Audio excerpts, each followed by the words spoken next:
Yang ni yang lama, yang ni yang baru. Beza dia dekat dia punya kaki. Kalau yang lama ni kaki dia kecil sikit. Kalau korang letak dekat meja dia tak berapa stabil. Yang baru ni dia lagi padu sebab kaki dia ni lebih stabil. Kaki dia ni lebih besar sikit. Yang ni lampu portable yang jenis rechargeable. Macam-macam yang korang boleh pakai bila ada lampu ni. Cahaya dia ni banyak mood.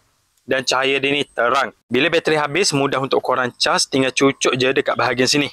Charger jenis Type-C, korang boleh pakai charger handphone saja. Lampu LED dekat dalam dia ni boleh ubah dia punya warna tau. Boleh jadi warna kuning, boleh jadi warna putih dan boleh jadi warna oranye. Sebab dekat bahagian lampu dia ni, LED dia ni jenis campuran warna putih dan warna kuning. Jadi temperature warna dia ni korang boleh ubah.